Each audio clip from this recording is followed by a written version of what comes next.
campaign of air operations across Yemen from where the Houthis have been targeting key shipping lanes in the Red Sea. Trent Murray, Tel Aviv. From bureaus worldwide, this is FSN. From the studios of Extreme Sports in Hastings, Nebraska, we present Huddle Up, a great way to start your day with all the news, weather, and sports you need, interesting interviews, and friendly conversation from two guys that go together like Scooby and Shaggy, Mike Will and Tyson Havronic.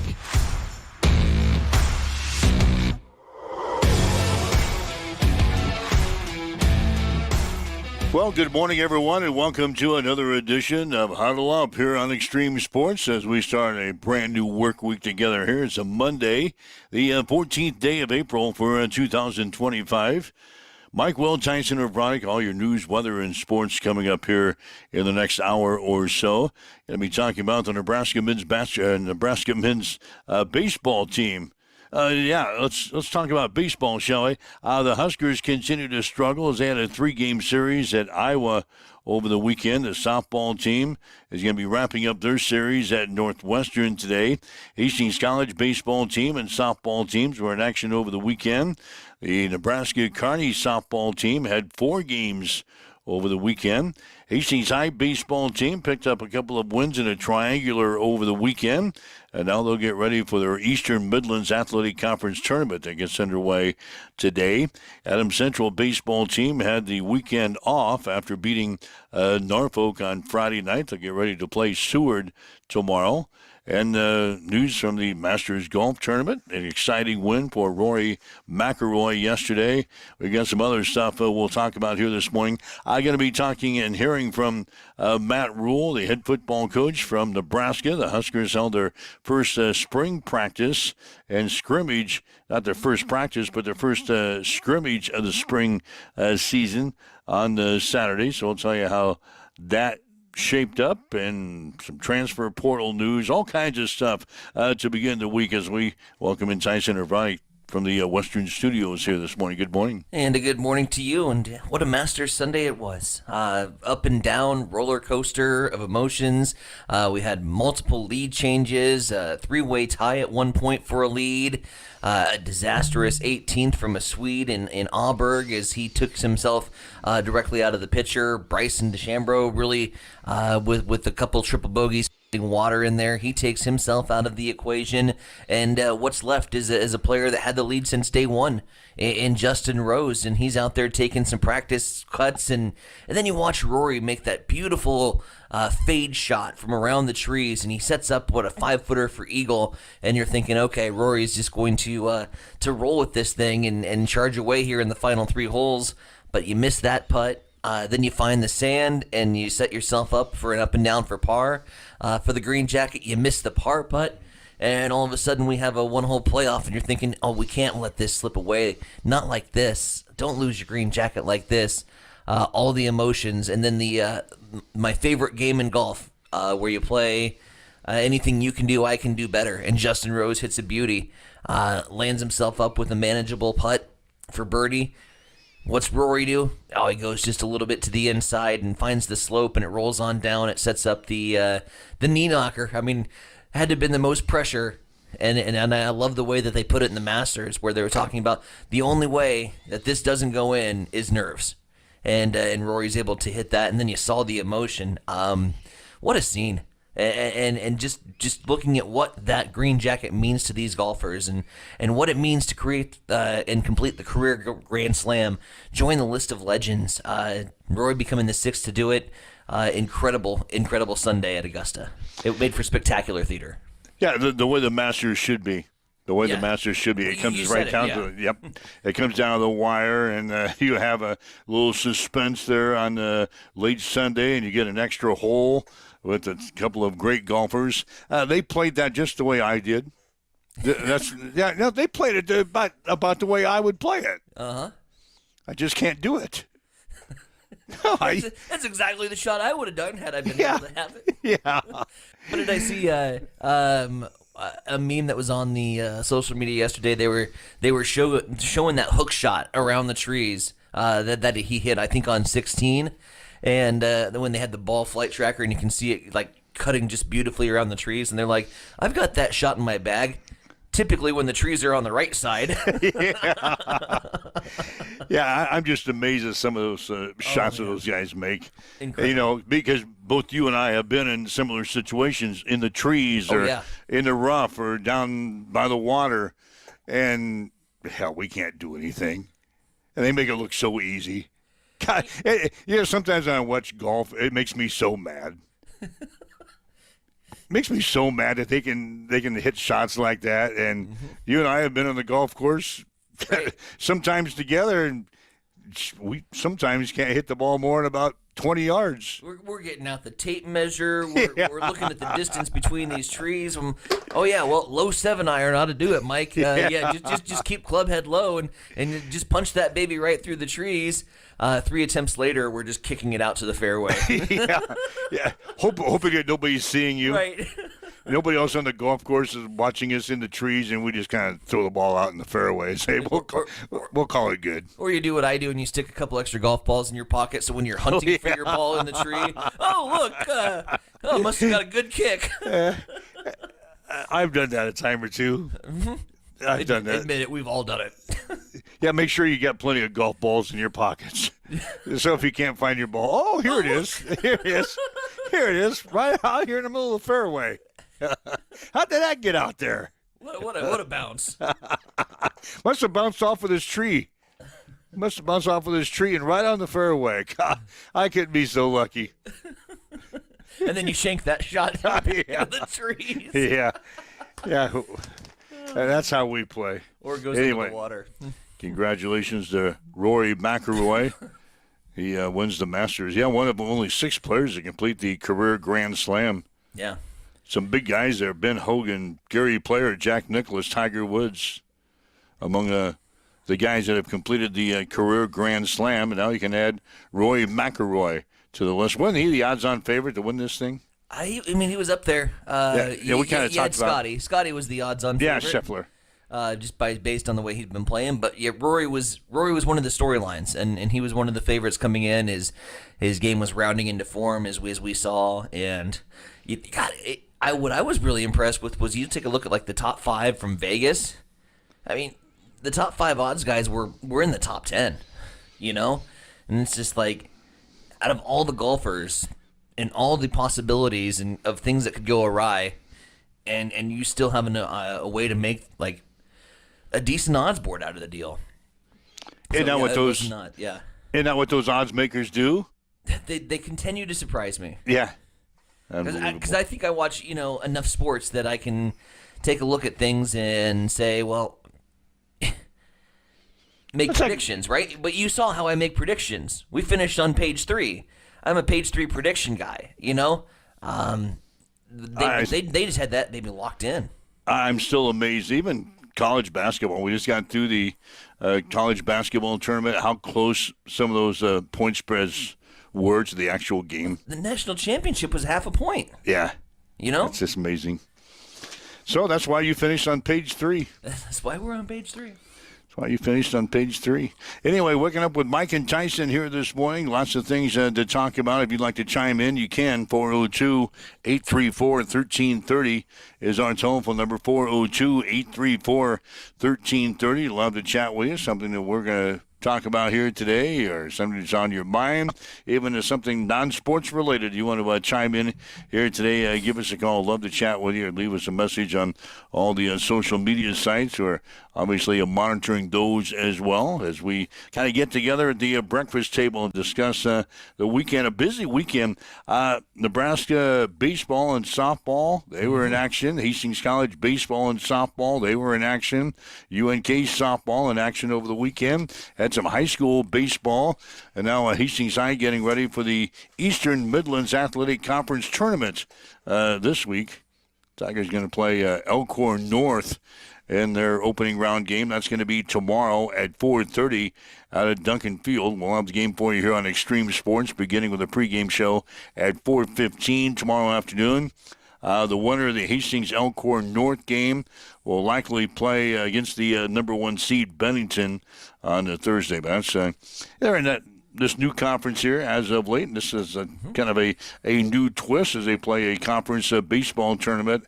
And Hastings will have a home game tomorrow at 4:30 against Elkhorn North. Tournament actually gets underway today with some play-in games. Lincoln Northwest will play Lincoln Standing Bear today. Waverly is going to take on Gretna, and Elkhorn will play Blair. Those are the play-in games. The top 4 seeds in the Eastern Midlands Athletic Conference. Bennington, number 1. You've got Norris at number 2. You've got Gretna East, number 3. And Hastings is number 4 with Elkhorn North, the 5th-seeded team. So that's what sets you up this week for the Eastern Midlands Athletic Conference. I think the soccer conference tournament is coming up next week. So there we go. Well, baseball. You mentioned, a little on the high school side of things. You mentioned the Huskers. Let's talk softball for a second. That's a dang good Northwestern team that Nebraska made easy work of. I think 11-1 and 10-1 were the final scores. Correct me if I'm wrong, but yep. Made easy work in Northwestern. I was talking a little bit with Coach E after the game Saturday. We were just talking about D1 softball in particular. Field's wide open this year when it comes to the postseason and how they're going to go through the postseason run. And we were rattling off 3 or 4 teams that could be in the conversation. Oklahoma looks great when they have everything dialed in, but they're beatable. Tennessee has got some just fireball pitchers that can hum it in there. They've got the gal that threw the fastest pitch recorded in D1 softball history.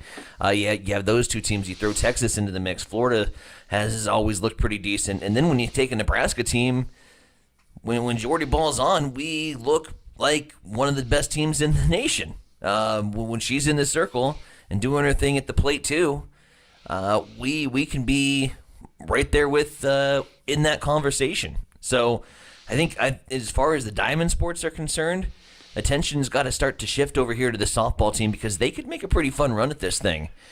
Baseball we've taken 1 step forward, 2 steps back too many times for me to have a lot of confidence. That's not to say we could run through and have another big run through the Big Ten baseball tournament. Hell, we had to go through the elimination ladder last year to do it.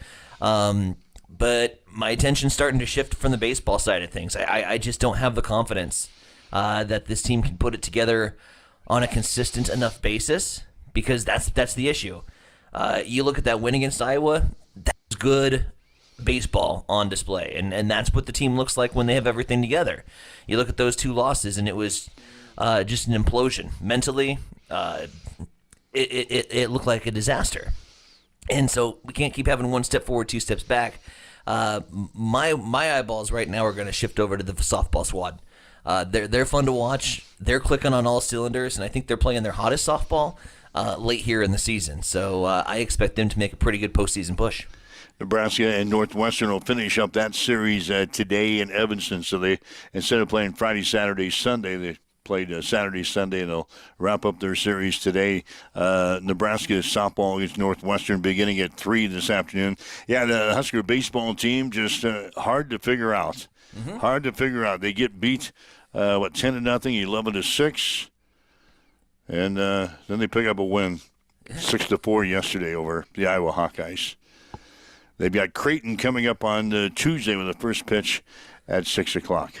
You had an exciting time, Hastings College softball on Saturday. Yeah. College of St. Mary. Let me run through the scoring summary here really quick for you. Hastings College got an RBI single in the second inning in game number 1 for a 1-0 win. In the 4th, College of St. Mary's hit a solo home run for a 1-0 win. That recaps the scoring summary from this weekend in softball. 2 1-0 games, pitching and defense duels. We had the first game was an hour and 10 minutes. 7 innings, hour and 10 for Hastings College softball as Brack threw, or KB, threw a 4-hit shutout. It just pitching and defense duel. It's Hastings College softball has not caught a break this year in terms of the weather. Weather-wise, it's been gorgeous outside. southerly winds at 25 miles per hour. And when you play on field 1, southerly winds at 25 miles per hour means that ball's got really as it turns out, a 1% chance to get out. College of St. Mary's does find a little low line drive out to right field. It carries up in the jet stream and kind of pushes out. I thought Caton Kapler, 2 innings later, hit the exact same ball, exact same trajectory. A wind gust must have picked up and blew it back into play. It's just, I mean, the amount of barrels that Hastings College found that were atom balls. Some wacky plays out in center field. It was literally a, hey, look what I found, catch on the fence that prevented 2 runs from scoring. Hastings College, if you watched that game, probably outplayed College of St. Mary's in all facets. But just the softball gods and the way things bounce, and you got to be able to take those. But now you set yourself up. That was a series you wanted to have.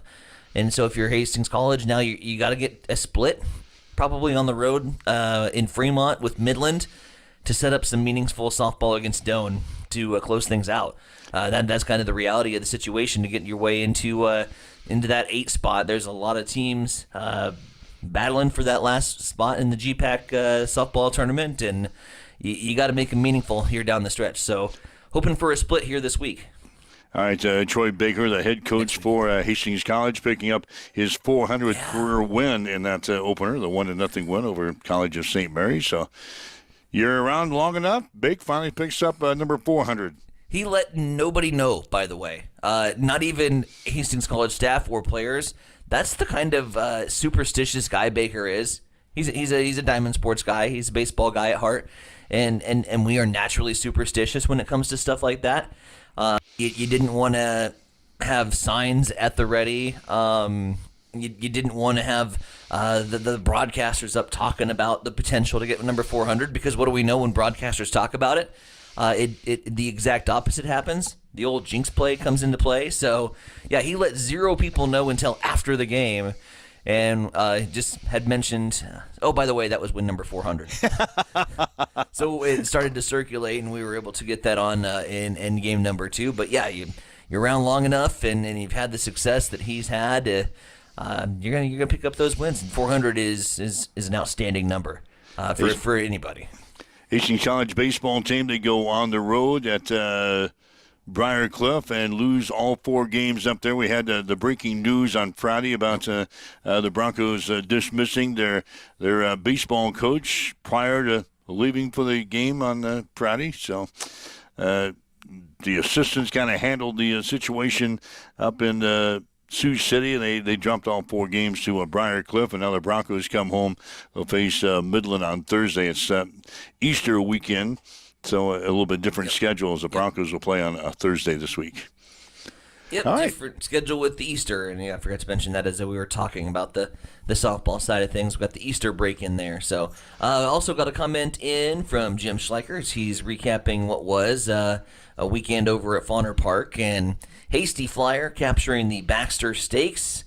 That race, I believe, went Hasty Flyer, Water Tester, and Guns. Hasty Flyer, if you bet him to win, a $20 win ticket on the 8-horse Hasty Flyer there in the Baxter Stakes race. Did we have that? I can't remember if we did or not on our best bets. Yeah, that's a nice little payday. Yeah, $20 win ticket. Yeah, we probably didn't have that. Throw in some exotics in there. We had something else. You were hot and heavy on somebody else. I was looking at 4. The 4-horse in that race, I think. Yeah, you were not on the winner. Which on doesn't page 3 again. Which doesn't surprise me one bit that you weren't on the winner. Hasty Flyer. You're waking up with Mike and Tyson here this morning. It is 7:19 on Extreme Sports. It's time for a morning news update on Extreme Sports.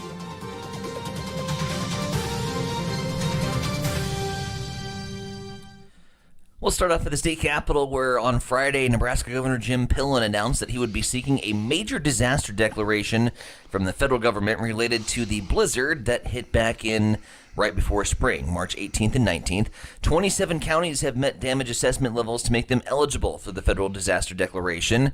Total damage estimate so far, nearly $65 million, with most of that in utility infrastructure, as more than 1,700 power poles were either damaged or destroyed in the storm that had winds with 70 miles per hour or more, which closed Interstate 80 from border to border. At the peak of the storm, nearly 200,000 Nebraskans were without power, and thousands waited for days to have their power restored. Counties that would be included here locally in this disaster declaration: Clay, Hamilton, and Webster counties. Meanwhile, 22-year-old Tyler Cottle of Phillips was sentenced last week in federal court to 37 months in prison for crimes he committed 4 years ago. On the morning of May 4th, 2021, Cottle made his way onto the tarmac of the Central Nebraska Regional Airport. You might remember the story. When an 11-person Cessna aircraft was parked, he opened up the hatch, entered the aircraft, brought on some personal belongings, along with an AR-15 rifle and some ammunition into the aircraft. Later that afternoon, when pilots entered the aircraft to prepare for flight, they found Cottle asleep on the plane and the firearm in the cabin. One pilot threw Cottle's bags out the window and removed the rifle from the plane, and then they contacted police while he was still sleeping. Grand Island police arrived on scene to assist and get Cottle off of the plane. Meanwhile, troopers with the Nebraska State Patrol are reporting an alarming trend in Nebraska: high speeds.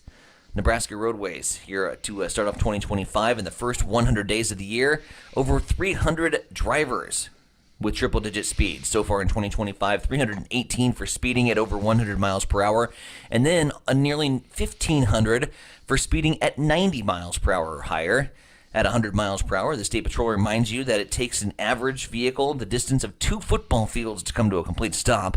The high-speed totals in 2025 represent a 52% increase in citations compared to the average of the previous 10 years. It is now 7:21. We'll swing things back over to the East Side Studios. Mike, what's going down in sports? Yeah, the Nebraska baseball team beat Iowa 6-4 yesterday. The Huskers lost the first 2 games of the series 10-0 and 11-6. Nebraska now 16-20 on the season, 5-10 in the conference. They'll play at Creighton on Tuesday. First pitch will be at 6. The Nebraska softball team will play Northwestern today in the 3rd game of their series in Evanston, Illinois. Huskers won the first 2 games, 11-1 and 10-1. Nebraska is now 31-10. They're 10-3 in the conference. First pitch today will be at 3. Hastings College baseball team was swept by Briar Cliff over the weekend. The Broncos lost 8-1 and 15-7 on Saturday before losing 7-6 and 17-12 on Sunday. Hastings is now 7-27 in the season, 4-16 in the conference. They'll play host to Midland on Thursday. Action gets underway at 1. Pre-game show begins at 12:45 here on Extreme Sports. Hastings College softball team beat the College of St. Mary's 1-0 on Saturday for career win number 400 for Hastings head coach Troy Baker. The Broncos lost the second game 1-0. Hastings is now 19-19 in the season, 7-11 in the conference. They'll play at Midland on Wednesday. First pitch will be at 4. The Nebraska Kearney softball team split 4 games over the weekend. The Lopers lost to Central Oklahoma 11-0 and 5-4 on Friday, but beat Newman University 11-10 and 12-8 on Saturday. UNK is now 22-21. They're 8-10 in the conference. They'll play at Metro State on Tuesday. First pitch will be at 2. Hastings High baseball team won a pair of games over the weekend. The Tigers beat Waverly 8-0 and Lincoln Northwest 16-4. Hastings is now 7-4 in the season and will be the number 4 seed for the Eastern Midlands Athletic Conference Tournament that gets underway this week. Hastings will play Elkhorn North tomorrow at 4:30 out of Duncan Field. We'll have the action on Extreme Sports beginning with the pregame show at 4:15. The Adams Central baseball team has now won 7 games in a row. The Patriots beat Norfolk 3-1 on Friday. Adams Central is now 10-3. They'll play at Seward tomorrow. Hastings High boys soccer team now 9-0 in the season. The Tigers beat Elkhorn North 4-0 on Saturday, and Scotts Bluff 10-0. The girls' soccer team is 3-6. The Tigers lost to Elkhorn North 6-0 on Saturday before beating Scotts Bluff 5-4. Both teams will play Norris on Thursday. Again, Roy McElroy beat Justin Rose in a one-hole playoff to win the 89th Masters Golf Tournament at Augusta National Golf Club. And Kyle Larson won the NASCAR race yesterday at Bristol. Denny Hamlin was second, followed by Ty Gibbs, Chase Briscoe, and Ryan Blaney. That's a check on your sports headlines this morning, 7:25 on Extreme Sports. It's time for a morning weather update on Extreme Sports with Chief Meteorologist Tim Jones. Another new day of the week and more wind. Hey everybody, Tim Jones, Nebraska Weather TV. One more day of wind, then we do get a little break as we head into Tuesday. But first today we'll have a high of 60 degrees. The wind's north-northwest, about 20 to 25 miles per hour. We'll see gusts in the 40s. That will increase the fire danger. There is a red flag warning out until early this evening. Overnight tonight, 31 degrees, so it'll be chilly. Tuesday, plenty of sunshine, less wind, and 68 and 81 on Wednesday. We've got north winds already this morning at 18. It is partly cloudy, 45 in Hastings at Extreme Sports. Accessible and affordable holistic care is just around the corner at Bamboo Spa and Wellness Center. Located at 208 South Burlington Avenue, Suite 101 in Hastings. At Bamboo Spa, we offer a range of therapies to help you unwind and recharge. Experience soothing massages, rejuvenating head spa scalp treatments, and our Advanced Glow 2 facials. Discover the healing power of ozone therapy and frequency healing. Become a member for exclusive 24-hour access to our therapeutic amenities, including the infrared sauna, hydro massage, and cryo lounge. Members enjoy 20% off all services and 10% off products in our non-toxic retail shop. Visit our Facebook page to learn more and book your appointment today. Bamboo Spa and Wellness Center, truly holistic care, designed for you.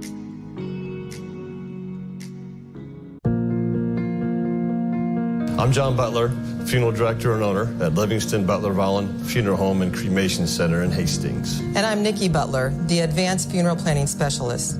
Whether you choose a traditional service, cremation, or a unique memorial service, our experienced staff is here to help guide you through every step. Visit us at lbvfh.com to learn more about our services and how we can support you. Livingston Butler Vollen Funeral Home and Cremation Center. We are here when your need is greatest. Hamilton has been providing IT solutions for businesses across the state of Nebraska for more than 3 decades. We know that Nebraska businesses are a driving force of support for the communities in which we live and work. We keep them connected and protected by delivering cybersecurity, hosted phones, and managed IT. We are grateful to be part of our Nebraska communities and to support their technology needs. More information at hamiltonisbusiness.com. Extreme Sports has been bringing you the exclusive home of Hastings College Athletics, and we're just getting started. Thanks to our incredible sponsors and your support, Extreme Sports 2 has been a huge success. And now we're excited to announce the launch of Extreme Sports 3. With Extreme Sports 3, you'll get even more local sports coverage. Plus, 24/7 access to Sports by Line, where you'll hear the best in national sports talk. Whether it's Hastings College, high school action, or the latest from around the sports world, we've got it covered across all 3 streams. And don't forget, when we're not broadcasting games, join us weekday mornings from 7 to 8 a.m. for Huddle Up with Mike Will and Tyson Havronik. It's the perfect way to start your day with sports, news, weather, and great local interviews. So tune in, check out all 3 streams, and stay with us for even more sports coverage coming soon. Thank you to our sponsors for making it all possible, and to you, our listeners, for keeping extreme sports strong.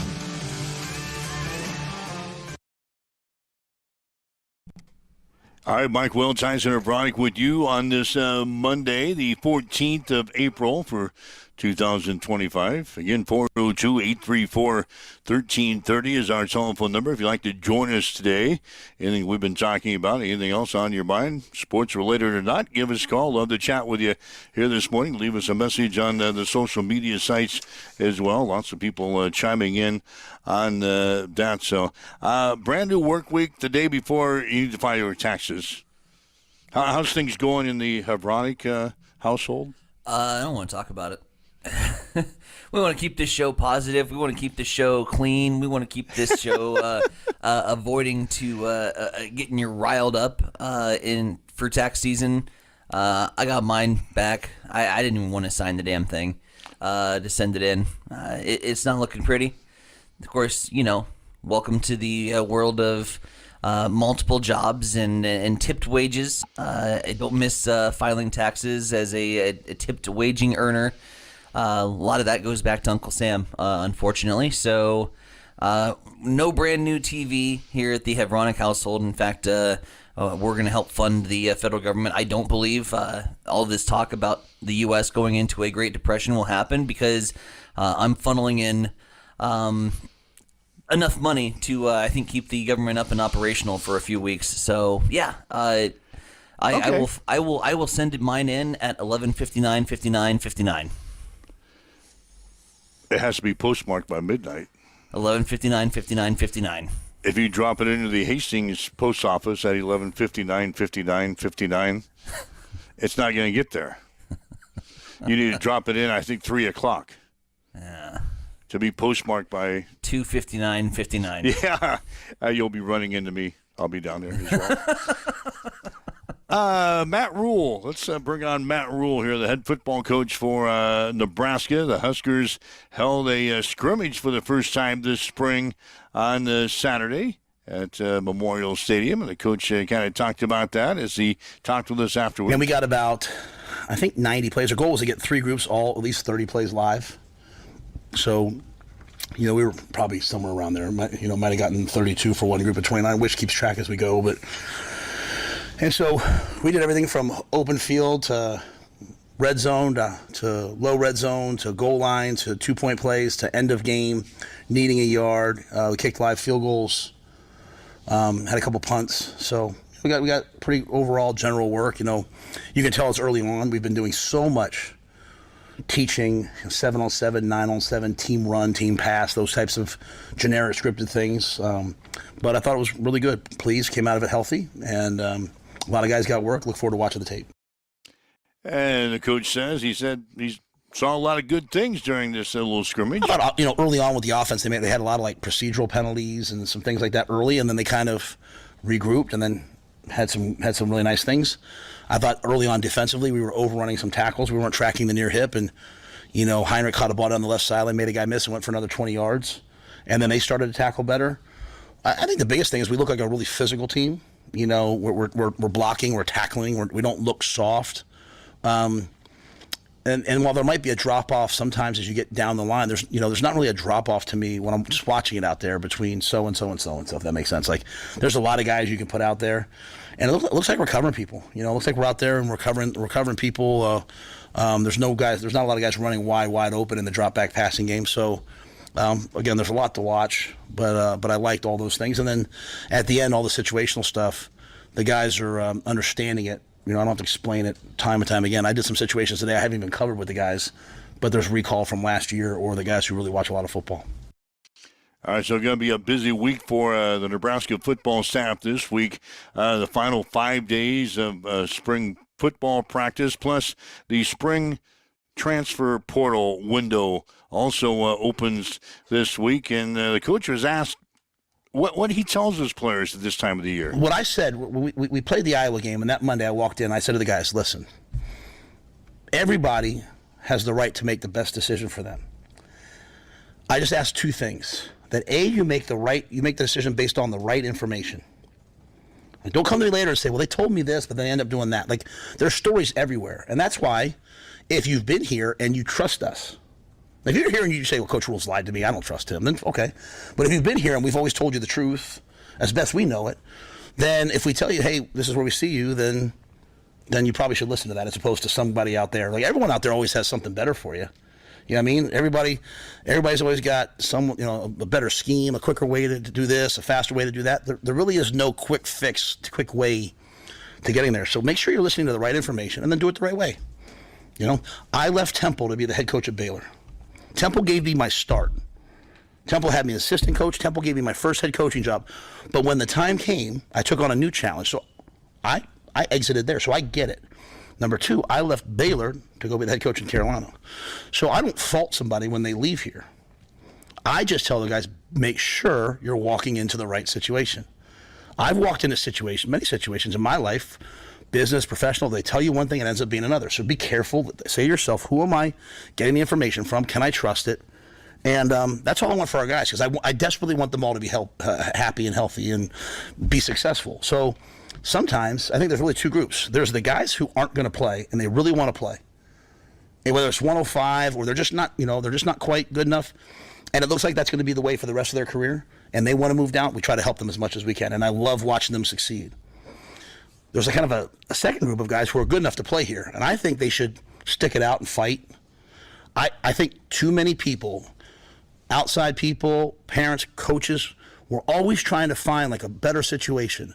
But if you really are an NFL player or you're really a great player, you'll make your situation good enough by just getting better. And if you stay in this place, if you stay in this weight room, this training facility, this training table for 4 years, you're probably going to get developed. So chasing a better situation because you have a chance to go quicker, but you're not getting the same training and all that, it doesn't make as much sense to me, but that's me. If someone's not happy here, I want them to leave. Bryant's a freshman here. If Bryant wasn't happy, Julie and I would say, well, let's find some place to make you happy. Just don't leave because someone's saying, hey, I can get you a couple more bucks or a couple more this or a couple more that, because I think a lot of the guys who leave, they find out not all that's true, So I just try to deal with each one as it comes if they ask me. Some guys don't ask me. Some guys do. We certainly take transfers, so I can't say that, guys shouldn't transfer. Anyway, that's kind of long-winded. But like, if you're in a place like this, you should really only leave if you're never going to get on the field and you want to play. I mean, if you have a chance, but if you're not the starter right now and you want to know, I mean, Hassan Reddick went from walk-on to first-team All-Pro, making $27 million. He did it by just showing up every year and getting a little bit better, right? And all of a sudden, he was going into his senior year, and this is Haas did this, not me. Haas was going to be, they projected maybe a 7th-round pick. And 6 months later, we were sitting there in the green room, and he was the 13th pick in the draft.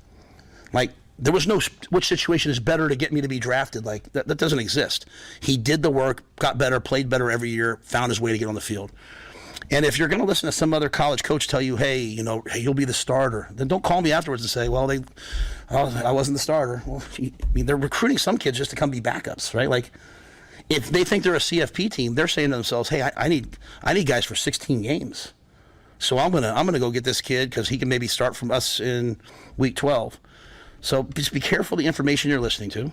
And when you do decide to leave, do it the right way. Be honest. If guys do that, I got no issue with it. And I'll tell them the truth. If they say, Coach, where do I stand? I'll tell them exactly where they stand. But as parents, I got 3 kids. It's impossible to put our kids in the right situation all the time. What we should do is make our kids strong enough that they can turn a bad situation into a good one. And that's, I guess I'm paraphrasing Bruce Lee and JFK, like, what is it? Don't ask for the strength. Don't ask for, life to be easy. Ask for the strength to handle it when it's hard. That's super paraphrased, but I try to live my life by that. I try to share that with our guys. So every situation is going to be different. We're not super out there looking for a ton of guys in the portal. If a guy pops up, we might take a guy or two if it's the right fit, but we like this football team. And we, I don't know if there's enough footballs to go around to the guys I think can make plays on this team. And so we want to play a ton of guys on defense. So I'm not sitting here chasing anybody except someone who can be a difference maker if they showed up. All right, so that's what's on the mind of Husker head coach Matt Rule. A little about the scrimmage on Saturday, and a whole lot about the transfer portal. And like we said, it's the spring window. It's going to be – it could be a quiet week for us, which I think I fully expect. I think the players that we have now are here. And I don't think, like Matt says, that we're going to go out and really look for anybody during this window unless somebody kind of drops on their lap, so to speak. Yeah. The guys here are committed to play ball here. And I think I'm not anticipating any earth-shattering news, right? Like decides to leave, promised more money, is going to head to the transfer portal. I don't think we're going to have a Tennessee situation that all of a sudden unfolds in our hands, and next thing you know, we're out there hunting for a skill position player to try to pick one up at the last minute to complete the team. I think the guys that have been here have been committed to spring ball and have been committed to getting this thing better and taking that next step as a program. I think they're excited about the potential to be really the first team at Nebraska to get Nebraska back. And I think anybody that puts that in on and knows this fan base and knows how hungry we here in Husker Nation are for a successful season, you want to be a part of that. And so, yeah, I'm with you. I don't see any earth-shattering news as this week moves along. Obviously, you're taking a look at the transfer portal. If there's a guy that's going to make that immediate impact, you're going to go out and grab him, and that might shift a few things around. But I'm not seeing anybody in the portal right now that I'm like, we absolutely need to go after and get. There's some talk about this 105-player limit for this year, and now that could change, or the rules could change on that. That decision is expected maybe sometime this week, and that's going to change things around a little bit. As we've been talking about that since the end of football season. Yeah. That most teams, all the teams, got to get down to a 105-player roster limit by the start of their games this year. Now they're saying that there's some hedging going on, and that could change. We could see some kind of a ruling this week on that. Really kind of crappy for the teams that did it right, the teams that went and let their guys know from an early point. We were talking about it right after the Iowa game, getting down to that 105 mark and having very real conversations with the guys that probably weren't going to be at 105 or better. Letting them know what their situation was, giving them an ample time to find a better opportunity, and now midweek you're gonna swerve on that. That's kind of a kick to the teams that were doing it right from the first place. But we're gonna have to continue to watch and see adjustments on this. I don't think that rulings on NIL and transfer portals and shifting windows. First of all, we got to get them out of the playoffs, period. That we can't have the transfer portal window open up when teams are still in the college football playoff. That's insanity. So you move that window back. But then I think you got to have a real conversation about where are we capping some of these NIL deals. We can't have a situation like Tennessee where they are holding out of spring ball because they want to try to squeeze more money out of a university. And you saw what the University of Tennessee did. They said, we're not going to mess around with this. This is too much drama. We're going to move in a different direction, and have sent their quarterback to Nico to the portal. I think we're going to have a serious conversation and find some answers here because it's been a messy offseason, not just here at Nebraska, but across the country. You've got college coaches that are being accused of making contact with some of these players in their situations, trying to cherry pick players that aren't even in the portal yet. That stuff has to stop, and we've got to be able to find and have watchdogs on this because they're going to use every single loophole that's available within the current system until that loophole gets shut down. And right now it's messy, and right now I think it's a bad look. It makes college football look like what it's been all along, and a business model. That's why we have one of the largest coaching staffs in the country, because we have management teams in place that are specifically looking at just transfer portal, NIL deals, making sure that the players are content and happy in their current situation. We have a hell of a time just keeping the roster that we have, let alone trying to go out and do the recruiting. I mean, half the recruiting battle is recruiting your own kids to stay. And universities across the country are dealing with it. And a lot of the smaller schools with smaller budgets have to deal with the same thing. So I expect, more news, more rulings, more common sense when it comes to the NIL and transfer portal. Because right now it's a messy situation, and that's why Rule's got to spend 5 minutes talking about it. Yeah, he just did. That was certainly on his mind when we talked to him. It's on the mind of every college coach. All right, so that's what's going on with the Husker football team. Again, they're in the final stages of spring practice, which really doesn't mean anything. We're not going to have a spring game this year. Nope. So that goes along the lines of what you were just talking about. Trying to protect our roster and not allowing it for other coaches and the universities to take a look at what we have. They can pluck them over the next several months. So we don't want that. Yeah, you're Florida State, and you see a second teamer go out there and make a couple big plays, and you need a linebacker to bolster your defense now. You're cherry picking. You're calling. You're saying, hey, we got a starting spot for you. He's committed to the long process at Nebraska, being a part of the program, going through the training, getting better in his current situation, and developing, and he's getting this call that's trying to lead him astray.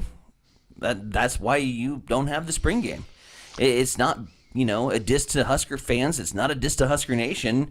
We're doing this to protect the Husker football team. All right, so that's just some of the things going on with the football team. We're going to be talking tomorrow on the show, but Do the Brew tomorrow? We've got a big show on tap for tomorrow, as I like to say. We'll be talking Do the Brew, the big annual craft brew fest tasting opportunity socialization event that goes on in downtown Hastings.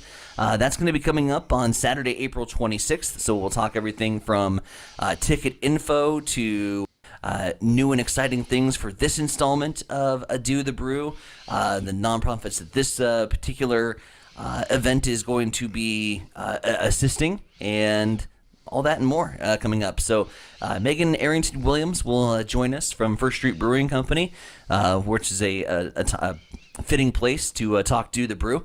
So we'll talk all things downtown Hastings, and we'll also, I'm being told, get a phone call with Tim Stroman from Adams Central Baseball. A big weekend for AC, setting the table for the week ahead.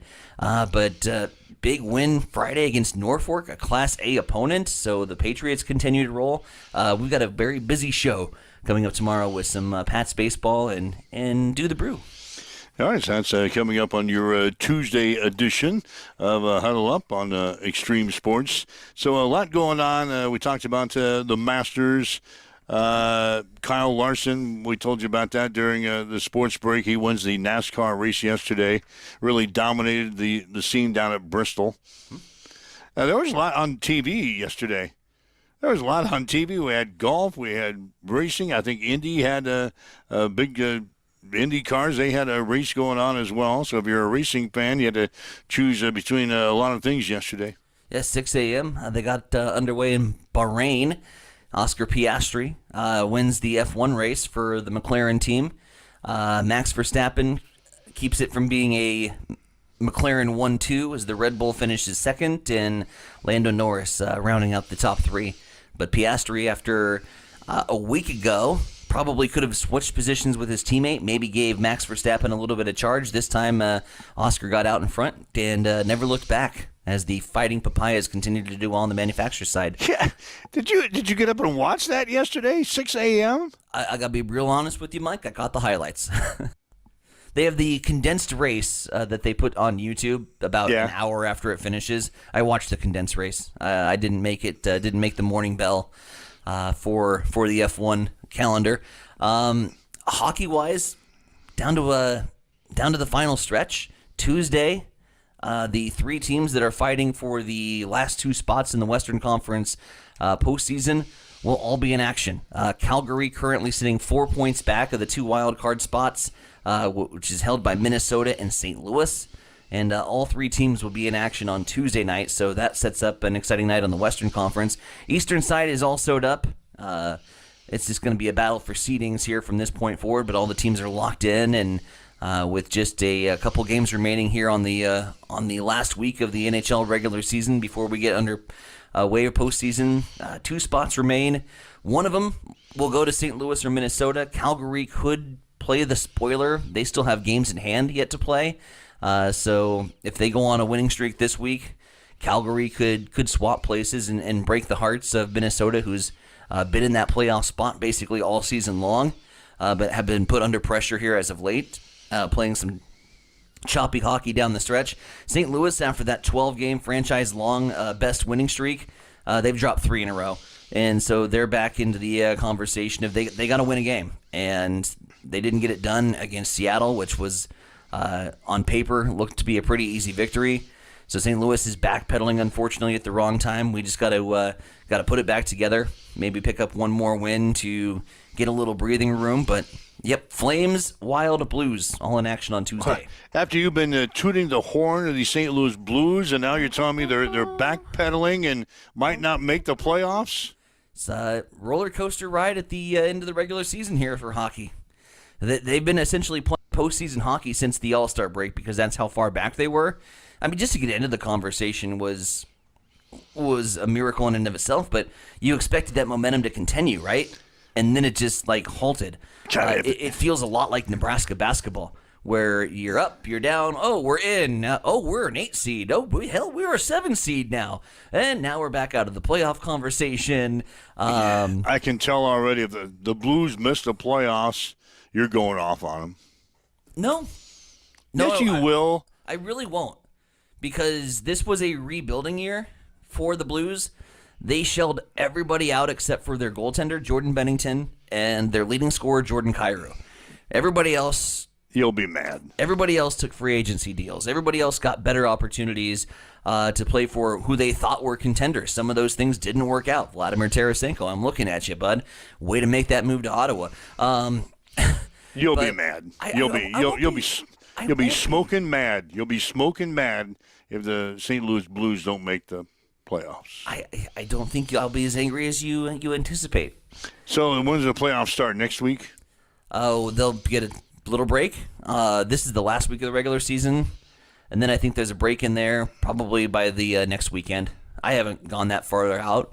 I'm just I'm going to coach Speaky Mike. I'm just worried about the next one. Oh, God. Next game up mentality right now. Because right now it is playoff hockey. If you're watching the Western Conference in the last week of the regular season, you're watching the playoffs because they're fighting to just get in the postseason. Next game up.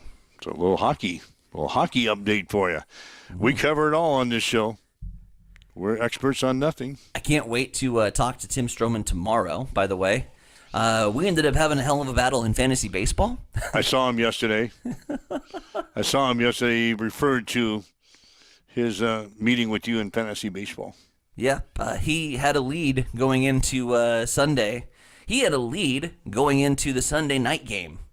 I had one player left to go. His players were all finished, and it's just a lowly hitter. I think I was down by 15. Pete Crow Armstrong ends up getting 21 points yesterday. He goes 3 for 4 with 2 home runs, 2 RBIs. Oh, God. And that one performance from Pete Crow Armstrong, who is a Cub, by the way.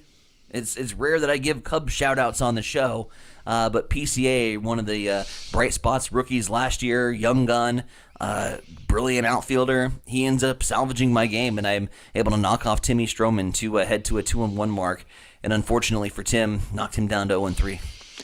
So I'm sure I'm pleased to talk about that tomorrow with me. Yeah, he did not have a very good day with any of his fantasy things. he forgot to put his lineup in. Oh, no. For the NASCAR lineup, he forgot to put his lineup in. He was talking about your fantasy baseball. I just didn't have a very good week for fantasy stuff. Well, he's got a lot on the mind lately. Yeah. You're going up against a Class A opponent on Friday in Norfolk, trying to prepare for that, and then he had the weekend off. But if you're Tim, he's in the film room. That guy watches more baseball film than I know. He was telling me when he was preparing for the Holdridge game. I mean, he watched every single one of their games, doing tendencies, doing scouting reports, so putting in the work, and that takes time away from his fantasy apparently. Yeah, he put your lineup in first, then watch film. Come on, Tim. All right, 7:54. Waking up with Mike and Tyson here this morning on Huddle Up. It's time for a morning news update on Extreme Sports.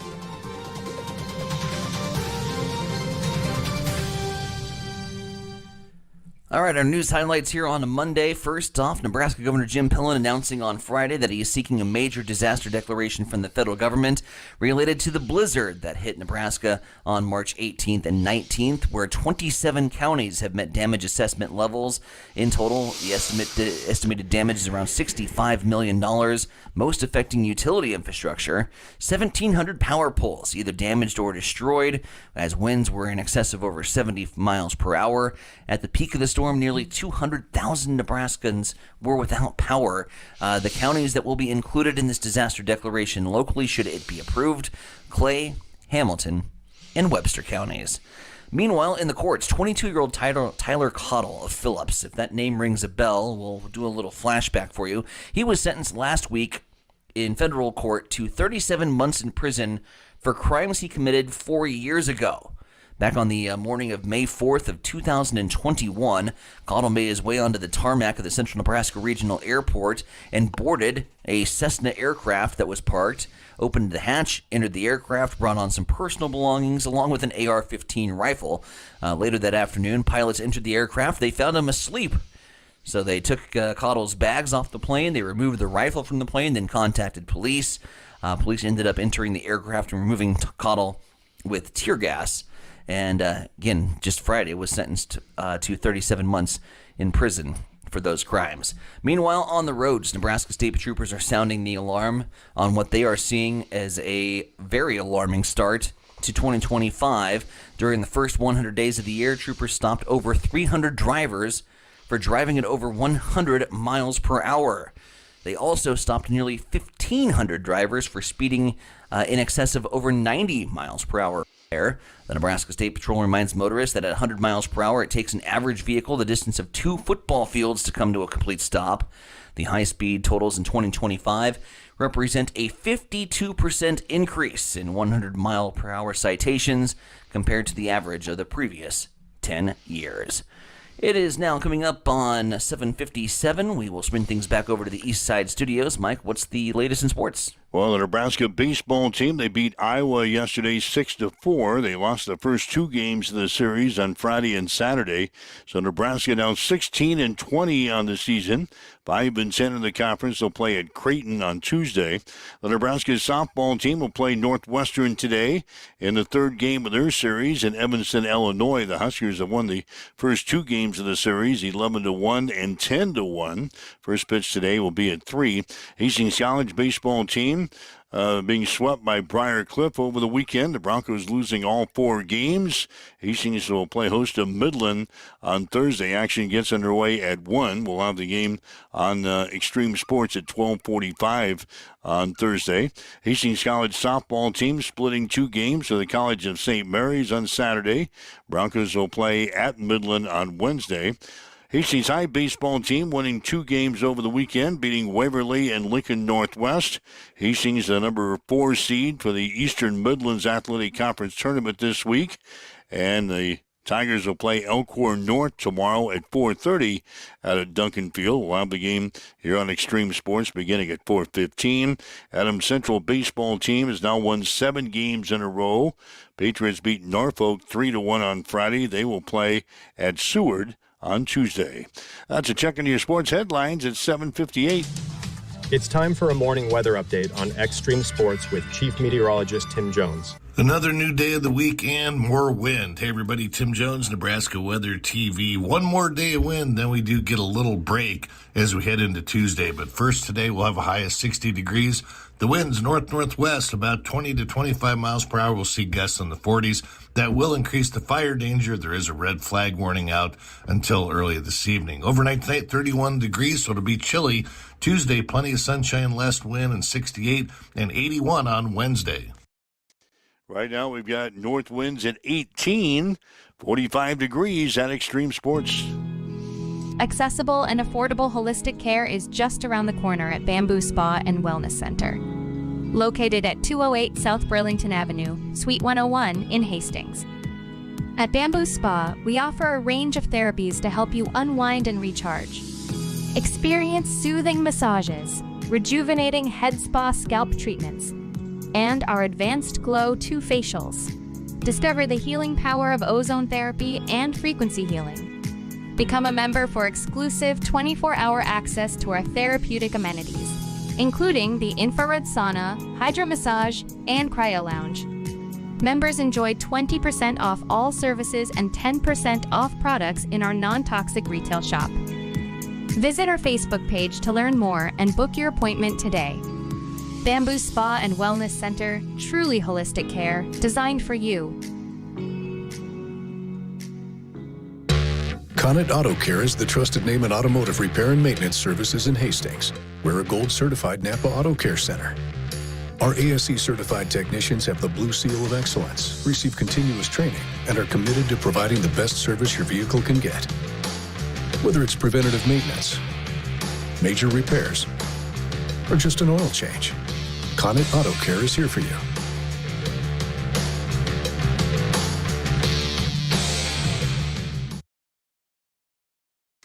All right, Monday morning here with Huddle Up on Extreme Sports. Again, the 14th day of April, 2025. We've covered it all here today. Racing, golf, stuff on the diamond this weekend. So a busy weekend, and now another week here. Another week. We get started here on a Monday. Another week. Man, this wind, boy, it feels like every day has been the same. Just constant wind howling. I am looking forward to these wind speeds dying down just a little bit and giving us a little reprieve from that. Trying to go out and enjoy a nice day out in the garage, maybe crack open a few beers, and it's just windy, blowing everything in the garage. So, garage beer? Yeah, garage beer. Didn't have much success for garage beer over the weekend. It was too damn windy. Really? All right, so that's what's going on here today. I don't think there's anything too earth-shattering going on today. Like I said, you got hockey that you're going to be tuned into this week. Yeah, you've got a little hockey this week. Well, check the old TV guide here today. Baseball starting up 5:40. A lot of teams going to be in action. Then you got hockey here on a Monday. There is a Premier League match. The Cherries going up against Fulham, Bournemouth and Fulham. That should be a real doozy. So not a whole lot on the TV guide, unless you're a baseball fan, in which case they'll be back in action with the first game beginning at 5:40 today. All right, we'll do this again tomorrow morning at 7. Again, you can listen to the show in its entirety again. Just go to our social media sites, the podcast section. Download the podcast. You can listen to this show again, even if you're on the Roku TV app. There's a spot there that you can listen to this show again. Tell your friends, tell your neighbors, tell everyone you know to join us each and every day, Monday through Friday from 7 until 8 o'clock. Wake up with guys that know absolutely nothing. It's honestly, it's a good Monday to have not a whole lot of sports action, which means that there's going to be a lot of sports breaking news today. That's just the way it works, right? You think it's going to be a slow sports day, but we're so full tomorrow with guests. Like, we're not going to have a whole lot of talk time. So, looking forward to tomorrow's show. Again, Tim Stroman from Adams Central Baseball likely joining us via phone. We'll have Megan Arrington-Williams to talk a little Do the Brew, one of the big events coming soon to downtown Hastings. And, me and you will be fairly limited. We'll just shut up and listen. We'll let the experts do the talking. Yeah, really. Anyway, again, we'll do it again tomorrow morning at 7 o'clock. Have yourself a great day.